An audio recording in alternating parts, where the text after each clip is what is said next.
ভাইরে ভাই, আপনারা অনেকে প্রশ্ন করতেছেন ভাই আপনি কিভাবে ক্যাপকাট দিয়ে ভিডিও এডিট করেন। তো আপনাদের কথা রাখার জন্য আজকে আমি ক্যাপকাটের ভিডিও এডিট কিভাবে করি তা আপনাদের দেখানোর জন্য আমি চলে আসলাম। তো ভিডিওটি যদি ভালো লাগে অবশ্যই আপনি আপনার টাইমলাইনে রেখে দিবেন। তো আপনার কাজে না লাগলেও আপনার বন্ধুদের অবশ্যই কাজে লাগবে। তো আমি আজকে ক্যাপকাট দিয়ে কীভাবে ভিডিও এডিট করে, প্রফেশনাল ভিডিও এডিট করে তা আমি আপনাদের মাঝে দেখাবো। তো কথা না বাড়িয়ে চলুন আজকে চলে যাই যে ক্যাপকাট দিয়ে কীভাবে ভিডিও এডিট করে। তো ক্যাপকাট দিয়ে ভিডিও এডিট করার আগে আপনার অবশ্যই মোবাইলে ক্যাপকাট এর যে প্রো ভার্সনটা সেটা অবশ্যই ইনস্টল থাকতে হবে। তো আমার মোবাইলে আগে থাকতে ইনস্টল করা আছে। তো ক্যাপকাটে প্রথমে আমি প্রবেশ করলাম।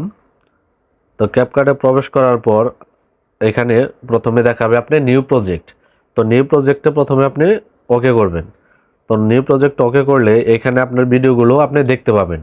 তো দেখতে যদি পান তো আপনি যে কোনো আপনার একটা ভিডিও আপনি সিলেক্ট করবেন। তো সিলেক্ট করার পর আপনার যে কোনো আমি এই ভিডিওটি সেকেন্ড ভিডিওটি আমি সিলেক্ট করলাম। তো এখানে অ্যাড করবেন। তো অ্যাড করার পর আপনার ভিডিওটা একটু লোডিং নেবে। তো লোডিং নেওয়ার পর আপনার ভিডিওটা এখানে ইনপুট হয়ে যাবে। তো ইনপুট হওয়ার পরে প্রথমে আপনি আপনার যে ভিডিওর যে রেজুলেশন সেগুলো আপনি বাড়িয়ে দেবেন। এই যে উপরে যে আপনার 770 দেওয়া আছে সেইখানে আপনি টিক চিহ্ন ওকে দেওয়ার পর এখানে আপনি দেখতে পাবেন যে তিনটা দাগ, সেগুলো আপনি ফুল ফিল আপ করে দিবেন। তো ফুল ফিল আপ করার পর আপনি এই ভিডিওটি আপনি কোন সাইজে তৈরি করতে চাচ্ছেন সেইখানে আপনি ক্লিক করবেন। সেখানে রেশিও নামের একটা অপশন আছে, সেখানে আপনি ওকে করবেন। এখানে আমি এই ভিডিওটি 9:16 এই ফরম্যাটে আমি তৈরি করতে চাচ্ছি, এই কারণে আমি এখানে 9:16 এখানে আমি ক্লিক করলাম। তো ক্লিক করার পর এইখানে টিক চিহ্ন দেওয়া আছে, সেখানে আপনি ক্লিক করবেন। তো ক্লিক করার পর আপনার কাজ হচ্ছে এই ভিডিওর ভলিউমটা একটু বাড়িয়ে দেওয়ার জন্য। তো অনেকের কম বেশি যাই লাগুক এখানে কম বেশি করে দিবেন। তো আমি 608 রাখলাম। তো এখানে ওকে করবেন। তো ভিডিওর মাঝে যে ভয়েসের যে নয়েস আছে সেইখানে আমি ভয়েসগুলো আমি রিডিউস করে দেব। তো রিডিউস করার জন্য আপনি ভিডিওর শেষের দিকে চলে আসবেন, এখানে রিডিউস নয়েজ ক্লিক করবেন। সেখানে রিডিউস নয়েজ যে অপশনটা আছে সেটা আপনি ওকে করে দিবেন। তো ওকে করার পর এখানে আপনি টিক চিহ্ন দিয়ে দিবেন। এইখানে টিক চিহ্ন দেওয়ার পর আপনার এই ভিডিওতে আপনি যে কালার ব্যবহার করতে যাচ্ছেন তার জন্য আপনি এই ভিডিওতে একটা ক্লিক করবেন। এটা ক্লিক করার পর এখানে আপনি স্ক্রল করে এই সাইডে টান দেবেন, এখানে অ্যাডজাস্ট লেখা আছে। তো অ্যাডজাস্ট আপনি ক্লিক করবেন।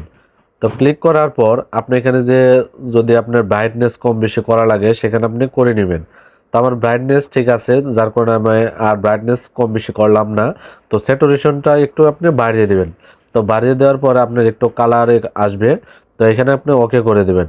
তো এখানে শেষ নয়, তো তারপর আপনি অ্যাডজাস্টে আপনি ক্লিক করবেন। অ্যাডজাস্টে ক্লিক করার পর HSL এখানে আপনি ক্লিক করবেন। ক্লিক দেওয়ার পর আমি একটা আপনাদের টেকনিক শিখিয়ে দিচ্ছি। সেটা হচ্ছে প্রথম যে দুইটা অপশন সেই দুইটা অপশন ব্যতীত, মানে লাল এবং এই হালকা হলুদ এই দুইটা কালার ব্যতীত আপনার সবগুলো কালারই আপনারা স্যাচুরেশনটা হাই করে দিবেন।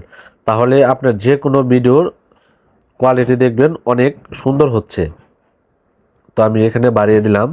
তো বাড়িয়ে দেওয়ার পরে এখন দেখেন কালারটাও অনেক সুন্দর আসছে। তো আপনি একটু আপনারটাই ব্যাগে দিবেন এবং ওইখানে ওকে করে দিবেন। ওকে করার পর আপনি ভিডিও প্লে করে দেখবেন যে আপনার ভিডিওর কোয়ালিটি ঠিক আছে কিনা। তো আমি দেখলাম যে আমার ভিডিও ঠিক আছে।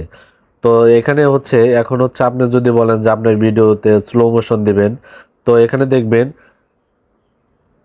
আপনার কোথায় কথা আমার এই ভিডিওতে যেখানে কথা শেষ হচ্ছে তো এখানে আপনি ওকে করলে এখানে আপনি স্প্লিট এখানে ওকে করবেন। আপনি ওকে করার পরে এখানে আপনি ভিডিওটি দুখণ্ড হয়ে যাবে। তো আপনি কি করবেন, তো আপনার যতটুকু প্রয়োজন ততটুকু আবার স্প্লিট করবেন। করার পর আপনার শেষেরটুকু যদি আপনি স্লো মোশন দিতে চান তাহলে আপনি স্পিডে ক্লিক করবেন। তো এখানে নর্মাল লেখা আছে, তো নর্মালে আপনি ক্লিক করবেন। ক্লিক করার পর আপনি এইখানে 0.5 এখানে আমি দিলাম যে এই ভিডিওটা স্লো মোশনে চলবে। আর এখানে হচ্ছে এই ভিডিও এইটুকু আমি স্পিড দিলাম একটু হাই, মানে 2 দিয়ে দিলাম। তো এখানে হচ্ছে এরকম। তো আমি এখন ভিডিওটা আমি প্লে করে দেখি, এখানে ক্লিক করে দেখি এরকম হচ্ছে, মানে প্রথমে হচ্ছে ফাস্ট মোশন এবং পরে স্লো মোশন। তো ভিডিওটা এই পর্যন্তই হচ্ছে এডিট করা। আর এই ভিডিওটা যদি আপনি এক্সপোর্ট করতে চান তাহলে এই যে তীর চিহ্ন এখানে আপনি ক্লিক করে এক্সপোর্ট করতে পারেন। এখানে এভাবে ক্লিক করবেন এবং এইখানে ভিডিওটা সেভ হওয়ার জন্য এখানে এক্সপোর্টিং লেখা থাকবে এবং 1% থেকে শুরু করে 100% যখন হবে তাহলে আপনার ভিডিওটা ওকে হবে। আজকে এই পর্যন্ত। ভিডিওটি ভালো লাগলে অবশ্যই আপনি আপনার টাইমলাইনে শেয়ার করে রেখে দিন।